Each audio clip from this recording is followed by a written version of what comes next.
Hey everybody, we are here with Matt and Aubrey Hale, who are proud new owners of Hello Sugar. Congratulations, you guys. Thank you. Thank Thank you. you.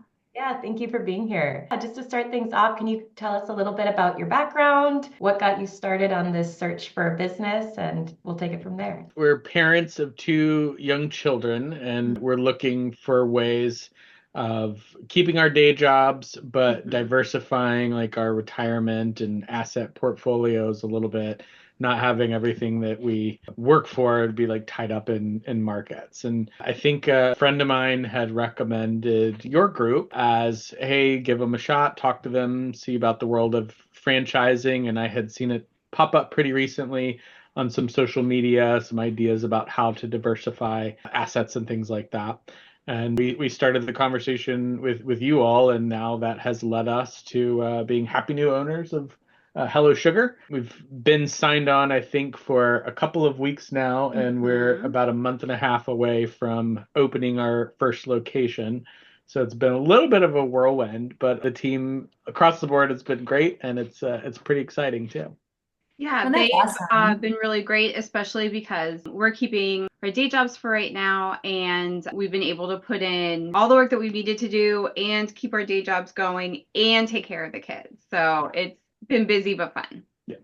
Well, congratulations, you guys. I think a couple key things to point out from that, what Matt just said was that they're opening within 2 months of signing their franchise agreement, and this is a brick and mortar location. Mhm. So that's a big deal. I mean, it's a salon suite location, which I love how they open. They let you kind of season and test your market before you necessarily jump into a huge amount of rent. Really smart. Aubrey, what you said too about they've put their money where their mouth is in a way, saying, no, you can keep your jobs and you can raise your kids and you can still be great parents and you can be business owners. And I'm sure you were kind of tiptoeing forward with, well, can we? Because this Yeah. is a Absolutely.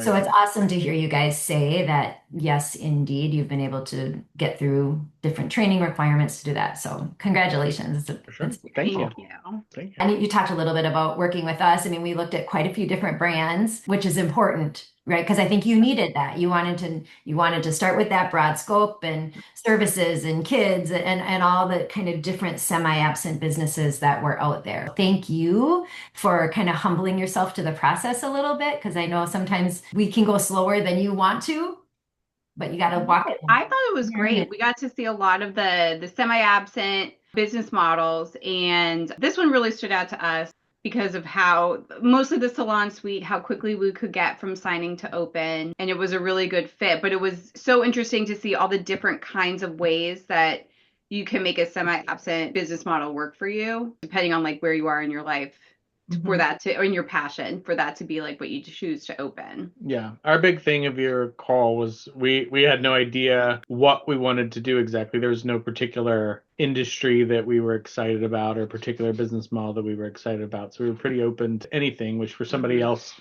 coming into this, everybody's coming from different places, but that worked out great for us. You guys were certainly incredibly helpful, helping us narrow down what we were looking for, showing us portfolios across different industries and different business models. And Hello Sugar, hit all the right notes Mhm. in terms of what we were looking for. But yeah, it was pretty fascinating to see all these different kinds of companies and how they differ from each other while also having some similarities, even multiple different waxing brands. Once we Right. started narrowing that, I would never have thought that that's where we would land, but it all really makes sense, and now we're really excited about it. So yeah. Yeah. And you say thanks for humbling yourself to the process. I thought it was really interesting. Yeah. And it was great working with you guys going through it. You guys were so great at telling us what to expect from the brands at each stage of the process in the discovery calls, the kinds of things that they should and also should not be telling us, the kinds of good questions to ask if they're not saying anything about a particular subject, where in the FDDs and the sheets to like really focus in on at different stages, like an exploratory and then more information gathering. So it was helpful to have you guys help narrow our focus as we're talking to different brands and talk through what is and what isn't a good fit as we went through it. Because you're right, we did look at lots of different kinds of things.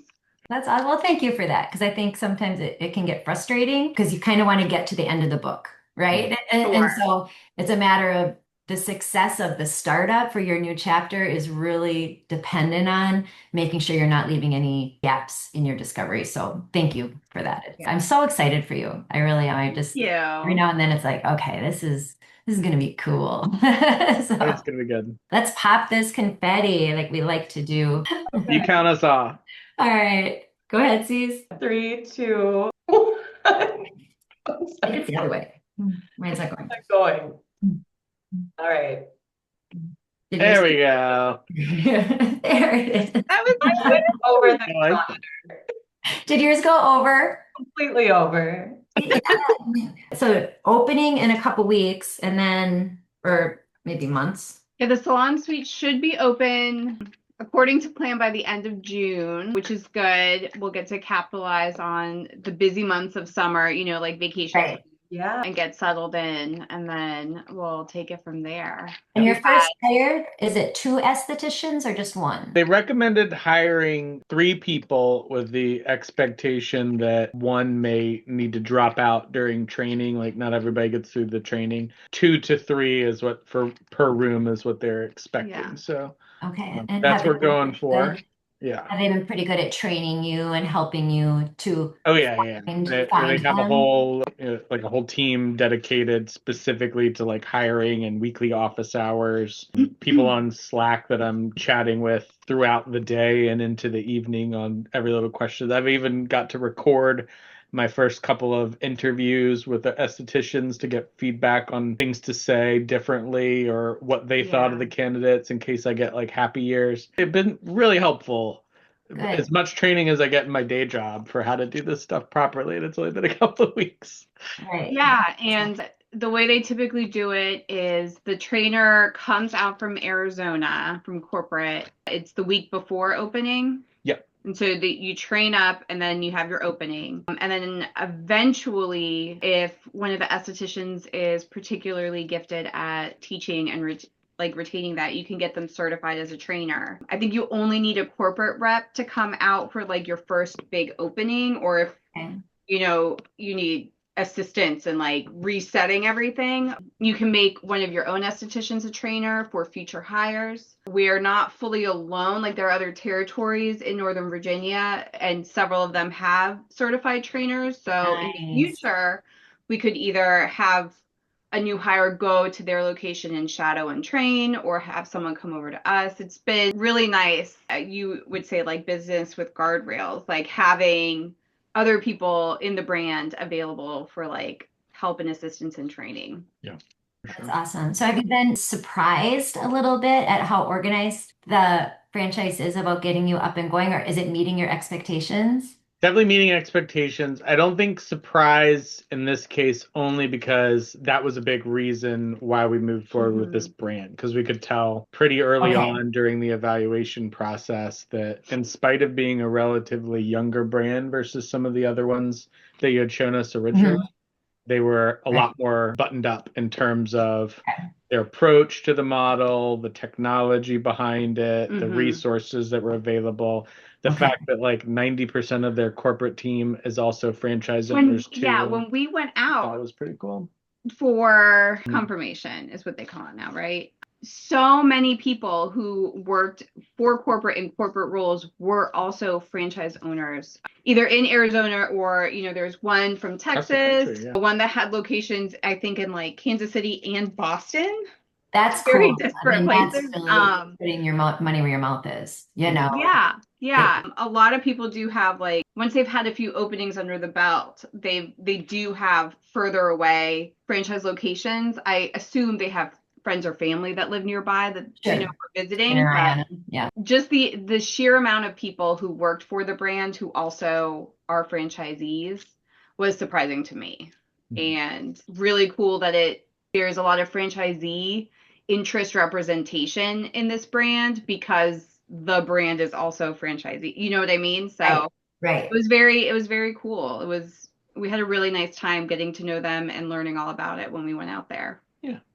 Well, thank you so much. We'll keep in touch. You'll hear from us usually quarterly. Like, how's it going? What's going on? And great. It's going to be unicorns jumping over rainbows, right? There's going to be stuff. Get ready, but I'm glad it's going well. Congratulations. Thank you so much. Thank you for all your help getting here too. Yeah, absolutely. Absolutely. Have a good weekend. Bye, you guys. Thanks. Bye.